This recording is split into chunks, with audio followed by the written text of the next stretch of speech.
रामचंद्र छत्रशाल महागढ़ी करियो बलि बलि। आनंद यात्रा कड़वी बानी। अध्याय नंबर 73। आनंद यात्रा एक ऐसी यात्रा है जिस यात्रा में वाणी श्लोक को छोटी छोटी बातें, उदाहरण और दृष्टांत मानव जीवन को सुलभ, आनंदमय, सुखमय और जीवन की आपाधापी में जितनी भी विकट परिस्थितियां, कठिन संघर्ष में एक जीने का हौसला देती है। आज का विषय है आत्महत्या की समस्या का कुछ समाधान है। आत्महत्या पाप है या अपराध है? बहुत कड़वा विषय है मानव मात्र के लिए, चाहे वो पुरुष हो स्त्री हो। हम इस ब्रह्मांड में आते हुए परब्रह्म परमात्मा की कृपा से यह सत असत, सुख दुख, प्रेम द्रुणा, ईर्ष्या द्वेष, कर्म, हर पल हर क्षण कुछ न कुछ चलता रहता है। कौन सा क्षण कैसा होगा मानव को पता नहीं। आज का मानवी, आधुनिक मानवी अपने आप को सर्वश्रेष्ठ ईश्वर के बरोबरी करने की सोच रहा है।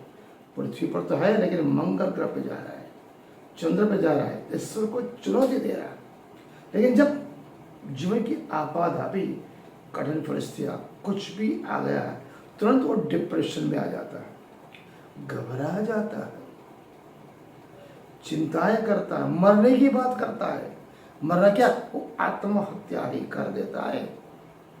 तो क्या आत्महत्या पाप है या अपराध है?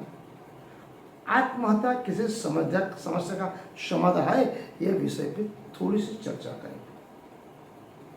छोटी सी बात, मौलाना नसरुद्दीन एक दिन अपने 5वीं मंजिल छत पे खड़े थे।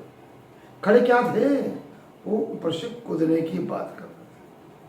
कूदना नहीं, वो सुसाइड करना चाहते थे, आत्महत्या करना चाहते थे।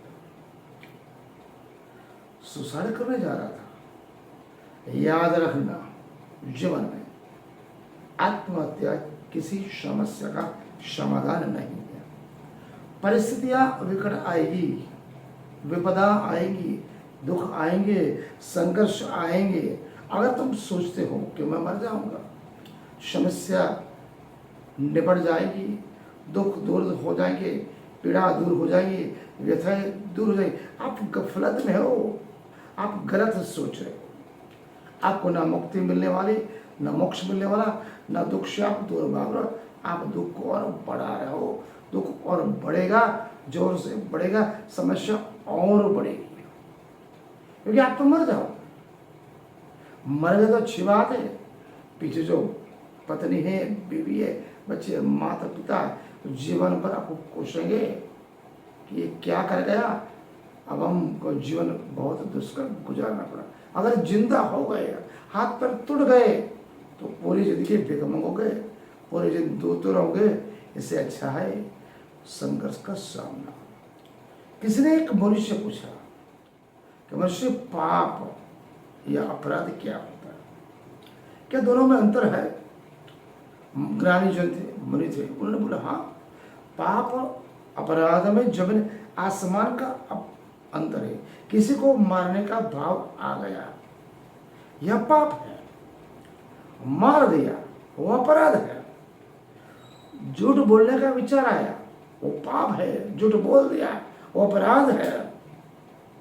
पाप मनोगत होता है, मानसिक होता है, जबकि अपराध में मन और शरीर दोनों एक साथ काम करते हो, क्रिया को निरूपण देते हैं, इसलिए वो अपराध होता है। भारतीय दंड संहिता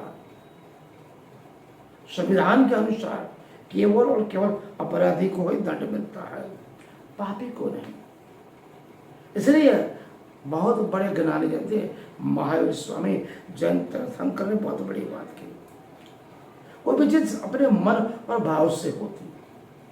अगर आपका मन में कोई चोरी की या करने का भाव आ गया तो वो पाप हो गया। किसी की बुराई करने का भाव आ गया वो पाप हो गया।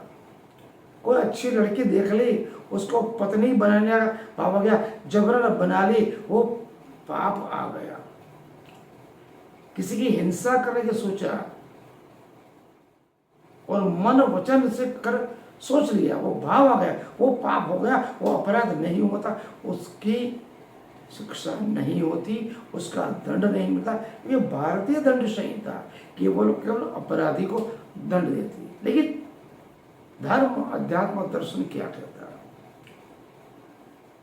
किसी भी मनुष्य का हृदय, मन, तन और आत्मा अच्छे बुरे कर्म का हिसाब करती है। इसलिए हृदय, मन, तन और आत्मा में अगर कोई वासना का भाव आ गया किसी के प्रति तो वो पाप होगा, वो बहुत बड़ा अपराध कहा जाएगा। चाहे वो दंड संहिता के अनुसार आपको दंड ना मिले, लेकिन आपको कर्म की गति के अनुसार उसका दंड मिलना जरूरी है और इसे जन्म में आपको भुगतना पड़ता है। इसलिए मन, वचन, कर्म से किया गया अपराध अगर भाव आ गया, वासना का भाव हुआ, चोरी का भाव है, हिंसा का भाव आ गया, किसी के प्रति दुष्कृत्य का भाव आ गया, वो भी पाप ही है, वो अपराध से बड़ा अपराध है, वो पाप गिना जाता है। तो आत्महत्या पाप अपराध भी है। आप आत्मा का आपके हृदय, मन, तत्व में भाव है, पाप भी हो गया, अपराध भी हो गया। इसलिए कहते हैं ज्ञानी कहते संघर्षों से लड़ना सीखो। जीवन में कितने भी कठिनाई आए, संघर्ष आए, विपदा आए, व्यथा आए, दुखों से खेलना सीखो। उस दुख को समझो कि वो दुख क्यों आया, किस परिस्थिति में आया, कैसे आया, क्या मेरी कोई गलती तो हो रही, क्या मैंने कोई गलती की नहीं, ऐसी कैसी परिस्थितियां बनी कि जो मुझे दुख भुगतना पड़ रहा है। प्रतिकूल परिस्थितियों के साधना के लक्षण बना लो, अपने आप को ऐसा तैयार करो कि जीवन में कितनी भी प्रतिकूलताएं आए, अपने अनुकूल उसको ढालो। विपत्ति के समय में हमारे महापुरुष, हजारों साल कितने भी महापुरुष हो रहे, ज्ञानी जन, धर्मगुरु, राजा महाराजा हुए, श्रेष्ठ उदाहरण राम सीता का लेते हैं।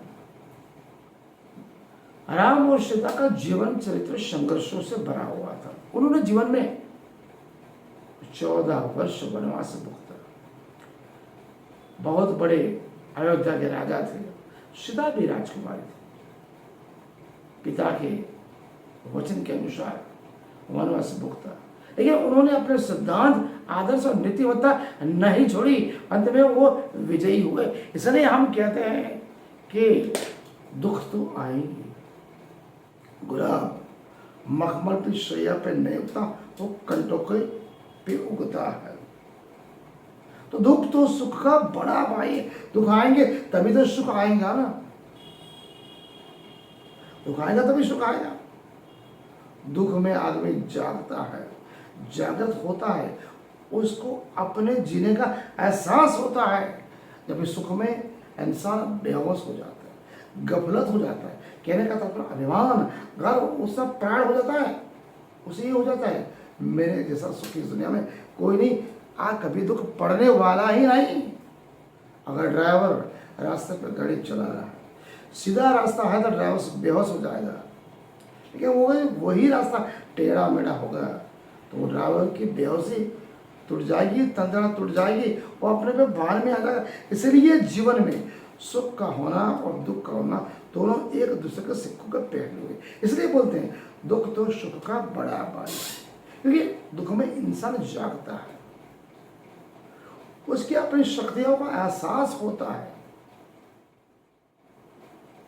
परमात्मा से जुड़ता है, धर्म अध्यात्म से जुड़ता है, गुरुजन से जुड़ता है, अपने अस्तित्व का उसे ख्याल आता है। इसलिए मैं तुमसे पूछता हूं,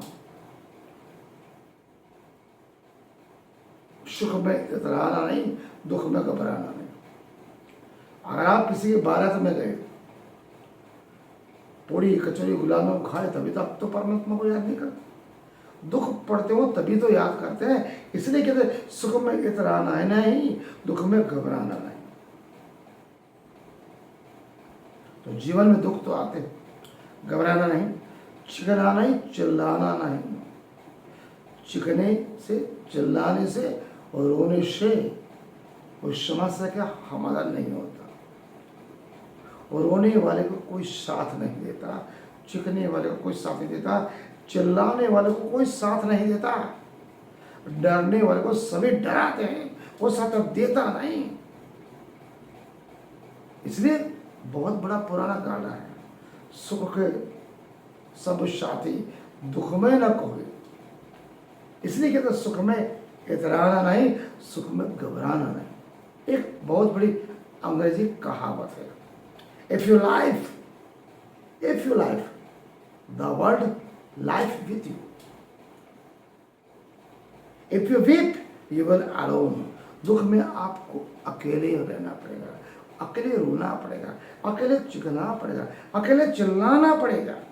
इसलिए कला सीख लो, दुख में सुख ढूंढने की कला सीखो, अपने आत्मा की आवाज को पहचानो, आत्मकल्याण का मार्ग ढूंढो। ऐसी कौन सी परिस्थितियां आई कि जीवन में इतना संघर्ष आया? देखो, बिना गलती से दुख नहीं पड़ता, कुछ ना कुछ तो गलती है। तो दुख में आत्महत्या नहीं, आत्मचिंतन करना है और पता लगाना कि दुख का कारण क्या है। दुख के लिए जिम्मेदार कौन? न पत्नी, न बच्चे, न माँ बाप, केवल और केवल मनुष्य स्वयं ही जिम्मेदार है। स्वयं जिम्मेदार है। सुख दुख के तुम स्वयं जिम्मेदार इसलिए हो कि अपने संसार के लिए। ज्यादातर लोग क्या बोलते हैं, पति लोग पत्नी को, ऐसा कौन सा कारण बना जो आज मैं संसार में दुखी हो गया? अगर तू नहीं होती तो मैं बहुत सुखी होता। अपनी पत्नी को दोष देती, फिजूल की बात करती। पत्नी संसार नहीं है, पत्नी के प्रति का जो प्रेम है, आसक्ति, वो संसार है। बच्चे संसार नहीं है, बच्चे के प्रति का जो प्रेम है, आसक्ति, वो संसार है। इसीलिए दूसरे को जिम्मेदार कभी ठहराना नहीं, न पत्नी, न बच्चे, न माँ और बाप। हम स्वयं की गलती से दुखी होते हैं, हमारी गलतियों से। जिम्मेदार स्वयं हम हुए, कोई जिम्मेदार नहीं। Total responsibility is ours. हम खुद ही अपने दुखों के लिए जिम्मेदार है, हमें किसी को जिम्मेदार ठहराना नहीं। अगर आप दूसरे को जिम्मेदार ठहराओगे, आपकी समस्या का कभी समाधान होगा नहीं, आप समस्या से बाहर निकलोगे नहीं। इसलिए आत्महत्या की जगह आत्मचिंतन करना जरूरी है कि मैं समस्या से कैसे बाहर निकलूं। तो कहते हैं कि दुख में कुलना नहीं और सुख में फूलना नहीं, विपत्ति में घबराना नहीं, संपत्ति में इतराना नहीं। संपत्ति और विपत्ति दोनों एक सिक्कों के पहलू। तटस्थ होकर ममस्त भाव से परमात्मा ने अगर आपको इस ब्रह्मांड में भेजा है, सुख दुख तो आएंगे, दुख आएंगे तभी तो सुख आएगा ना। तो शाश्वत कुछ भी नहीं। जब दुख शाश्वत नहीं है तो सुख भी शाश्वत नहीं है। आज आनंद है, कल दुख है, कल पीड़ा है, कल आनंद है। तो सुख में इतराना नहीं, दुख में घबराना नहीं। इसलिए कहते हैं मन को कहो कि मैं दुखी नहीं हूं। अपने आप को कहते हो मेरे जैसा हिम्मतवान, बलशाली, आत्मविश्वास कोई नहीं। अपने मन को मजबूत बनाओ, मन को कोसो मत। अगर मन को कहोगे कि कूद जा तो नहीं कूदेगा, ले आप बोलोगे मुझे कूदना नहीं है, तो मन बोलेगा कि कूद जाओ। तो मन को मनाना नहीं है, मन को मनाओगे तो मनमानी करेगा। इसलिए नहीं हम कहते हैं मन को जितना नहीं, मन को जीना है। इस ख्याल से मन से निकाल दो, या भ्रम दिल से निकाल दो कि मन को जितना, मन को जीना है। संकल्प करो मन को जीना, इसके लिए तैयार हो जाओ। आपका हृदय, अगर मन, तन और आत्मा, मन और तन दोनों साथ में काम करते हैं। इसलिए कहते हैं हेल्दी बॉडी में के हेल्दी माइंड, दूसरा हेल्दी माइंड में के हेल्दी बॉडी, दोनों एक दूसरे के साथ काम करते हैं। मन को जीना है, मन को जितना नहीं। जिसने भी जितने की कोशिश की वो विपदा में पड़े, दुख में पड़े, व्यथा में पड़े और जीवन पर पछता है। जिसने मन को जीना सीख लिया, मन को समझ लिया, आत्मा को पहचान लिया, उसने जिंदगी संघर्षों से, विपरीत परिस्थिति, कठिनाई संघर्ष से पार कर ली। आज वो प्रगति की ओर है। आज का अध्याय आत्महत्या किसी समस्या का समाधान नहीं। आत्महत्या पाप है, यह अपराध। छोटे छोटे दृष्टांत से मैंने आपको समझाया। प्रणाम।